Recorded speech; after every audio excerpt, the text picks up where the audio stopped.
नमस्कार। आप देख रहे हैं स्पेशल कवरेज न्यूज और मैं हूं आपके साथ शिव कुमार कृष्ण। आज मुझे वो अकबर इलाहाबादी की वो एक शेर याद आती है जिसमें वो कहते हैं कि हम आह भी भरते हैं, हम आह भी करते हैं, या हम आह भी भरते हैं तो हो जाते हैं बदनाम, वो कत्ल भी करते हैं तो चर्चा नहीं होता। इस शेर को अगर हम आज की तारीख में लागू करें तो ये शेर ठीक अब प्रोफेसर अली पर लागू होती है और मंत्री विजय साहब पर, कि हम पोस्ट भी करते हैं तो हो जाते हैं गिरफ्तार, वो विष उगलते हैं, कुछ नहीं बिगड़ता है उनका।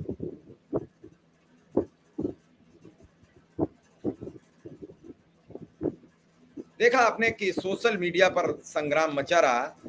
विजय शाह की गिरफ्तारी पर फिलहाल सर्वोच्च अदालत ने रोक लगा दी, लेकिन कर्नल सोफिया पर जब प्रोफेसर महमूदाबाद एक पोस्ट करते हैं तो उन्हें गिरफ्तार कर जेल भेज दिया जाता है। हालांकि सर्वोच्च अदालत ने उनकी याचिका सुनना स्वीकार कर लिया है।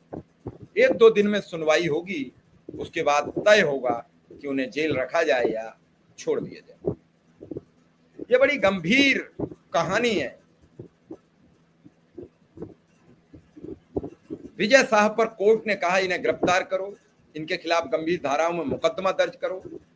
तब ये आलम है कि विजय शाह का कोई बाल बांका नहीं होता है।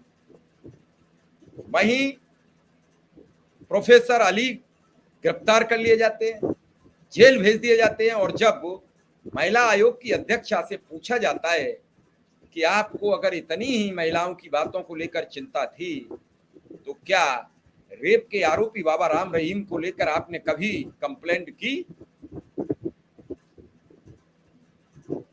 और भी कई बड़े आरोपियों की चर्चा हुई। क्या आपने बीजेपी के पूर्व सांसद ब्रजभूषण शरण सिंह को लेकर कभी एक वक्तव्य दिया? वो पहलवान बेटियां तो आपके राज्य की थी।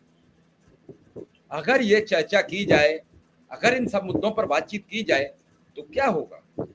एक बात तो साफ है कि इस राज्य में मुसलमान होना सबसे बड़ा गुनाह है।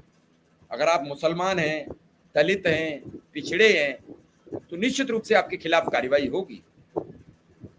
और आप ताकतवर हैं, भाजपा समर्थक हैं, फिर चाहे आप कुछ भी कर दीजिए, कोई आपका बाल बांका नहीं होगा। ये शेर और शायरी का जमाना गुजर चुका है। आप सोचिए कि किस तरीके से एक प्रोफेसर के साथ दुर्व्यवहार होता है, किस तरीके से इस मामले को इतना तूल दिया जाता है। काश इस मामले पर भी कोर्ट स्वतः संज्ञान लेता या इस मामले पर अधिकारियों का आपसी वार्तालाप होता तो निश्चित रूप से ये तय होता, निश्चित रूप से ये समझा जाता कि समाज में अभी बहुत बदलाव की जरूरत है। मैं देख रहा हूं कि अभी बहुत कुछ बदला नहीं है, कुछ भी बदला नहीं दिख रहा है। पूरा देश आज इस गिरफ्तारी पर सवाल करता नजर आ रहा है। सोशल मीडिया से लेकर सब जगह जंग छिड़ी हुई है। सरकार घिरती चली जा रही है। विदेशों में जाएंगे देश के इसके सांसद, वो बताएंगे कि भारत की उपलब्धि, लेकिन अपने ही देश में मुसलमानों के खिलाफ नफरत उगलने वाले सांसद जाएंगे, वहां बात करेंगे। मंत्री विजय शाह पर एसआईटी का गठन कर दिया गया है। सागर आईजी प्रमोद वर्मा, डीआईजी कल्याण चक्रवर्ती, डिंडोरी एसपी वाहिनी सिंह करेंगी जांच। भारतीय सेना की अफसर कर्नल सोफिया कुरैशी पर जो विवादित बयान दिया गया, देने वाले बयान मंत्री विजय शाह के मामले में जांच के लिए एसआईटी यानी स्पेशल इन्वेस्टिगेशन टीम का गठन कर दिया गया है। सुप्रीम कोर्ट ने सोमवार को आदेश दिए थे इसके बाद डीजीपी कैलाश मकवाना ने एसआईटी का गठन कर दिया है। एसआईटी में प्रमोद वर्मा जो आईजी हैं सागर रेंज के, वो उसके अध्यक्ष रहेंगे। कल्याण चक्रवर्ती डीआईजी रहेंगे और वाहिनी सिंह जो डिंडोरी की एसपी हैं वो इसमें सम्मिलित रहेंगी, क्योंकि कोर्ट ने निर्देश दिया था एक महिला आईपीएस रहेगी और 2 सीनियर आईपीएस अधिकारी रहेंगे।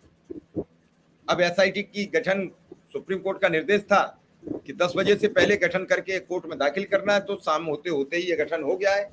अब देखना है इस एसआईटी की रिपोर्ट कब तक आती है और उसके बाद फिर अग्रिम कार्रवाई क्या होती है। फिलहाल ये चर्चा बनी हुई है कि जो इतना